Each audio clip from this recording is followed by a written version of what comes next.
जय cadets, welcome. अगर आप एनडीए 2 2026 का अटेंड देना चाहते हैं तो ये वीडियो आपके लिए है।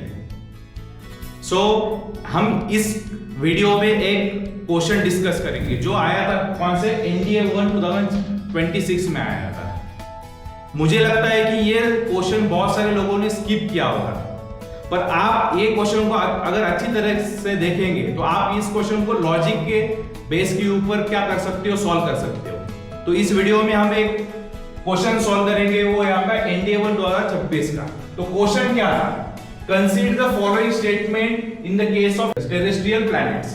ये क्वेश्चन किसके रिलेटेड है? आपका टेरेस्ट्रियल प्लैनेट्स के रिलेटेड है। तो उसका पहला स्टेटमेंट क्या है? Mercury, Venus, Earth and Mars are the terrestrial planet. ये कौन से प्लैनेट्स है? आपके टेरेस्ट्रियल प्लैनेट्स है, हैविंग लो डेंसिटीज। दूसरा रीड कीजिए, They lie between sun and belt of asteroids। किसके बीच में? सन और किसके बीच में आपका लाई करता है? सन और एस्ट्रॉइड बेल्ट्स के बीच में लाई करता है। कौन से? आपके टेरेस्ट्रियल प्लैनेट्स। तीसरा स्टेटमेंट क्या है? Their lower gravity can hold escaping gases। Lower gravity can hold escaping gases। तो तीनों स्टेटमेंट आपने पढ़ लिए। अभी हमें क्या करना है? हमें अभी यहाँ पे लॉजिक ठीक से स्टेटमेंट देखने। तो अगर आप तीसरा स्टेटमेंट देखोगे, their lower gravity can hold escaping gases. अगर आपको ग्रेविटी के बारे में एक बेसिक नॉलेज होता, क्या कि आपका लोअर ग्रेविटी, हमें पता है कि हमारे अर्थ के पास एक ग्रेविटेशनल फोर्स है, वो क्या करती है? वो चीजों को क्या करती है? पुल करती है। अगर किसी में लोअर ग्रेविटी है, लोअर ग्रेविटी मतलब क्या? उसका ग्रेविटेशनल पुल कैसा होगा? बहुत कम होगा।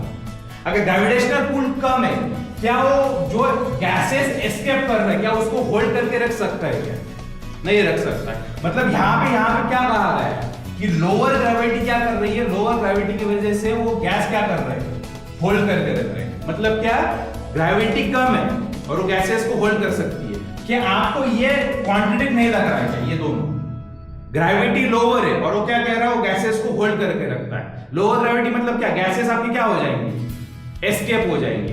तो ये दोनों एक दूसरे को क्या कर रही है?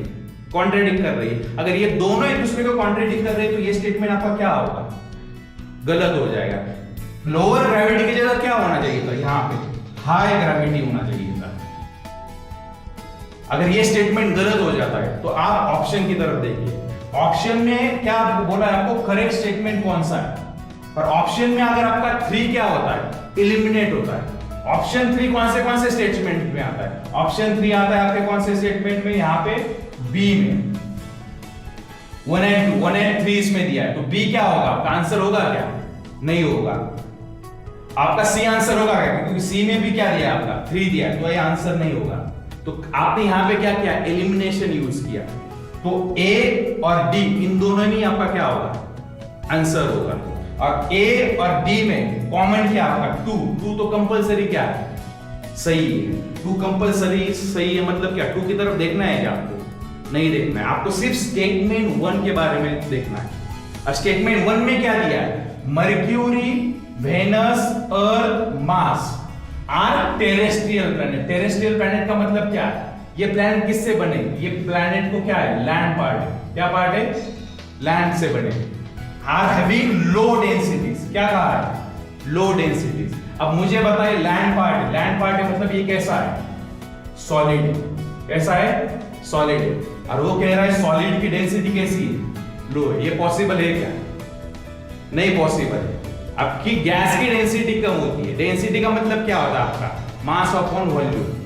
अब मुझे पता है सॉलिड का डेंसिटी ज्यादा होता है या गैस का डेंसिटी ज्यादा होता है। तो हमें पता है किसका डेंसिटी ज्यादा है? यहाँ पे आपका सॉलिड्स का डेंसिटी ज्यादा है। और टेरेस्ट्रियल प्लैनेट्स कैसे होते हैं? सॉलिड, क्योंकि वो लैंड से बने हुए हैं। इसकी वजह से यहाँ पे आपका क्या होना चाहिए? लो डेंसिटी की जगह क्या होना चाहिए? हाई डेंसिटी होना चाहिए। अगर ये हाई डेंसिटी है तो यहाँ पे आपका ये क्या होगा? यहाँ पे वो नहीं, तो ये कैंसिल हो जाएगा और आपका आंसर क्या आएगा? 2। तो यहाँ पे मैंने कुछ लॉजिक लगाया। मेरा जो मैंने पढ़ा है डेंसिटी के बारे में हो या मेरे ग्रेविटी के बारे में हो, तो ये सीधा साधा लॉजिक लगा के, अगर मुझे इस क्वेश्चन के बारे में कुछ पता भी नहीं हो या मैंने कुछ पढ़ा भी नहीं है इसके बारे में, फिर भी मैं मेरे लॉजिक के बेस के ऊपर ऐसे क्वेश्चन सॉल्व कर सकता हूँ। सो आई होप आपको ये अप्रोच, क्वेश्चन का अप्रोच कैसा होना चाहिए ये आपको समझ में आया है। तो ऐसे ही इंटरेस्टिंग वीडियोस के लिए, ऐसे ही इंटरेस्टिंग टेक्निक्स के लिए आप हमारे एकेडमी को विजिट कर सकते हो। उसका नाम था डीके डिफेंस एकेडमी, या आप हमारे ऑनलाइन प्लेटफॉर्म को क्या फॉलो कर सकते हो। So till then thank you.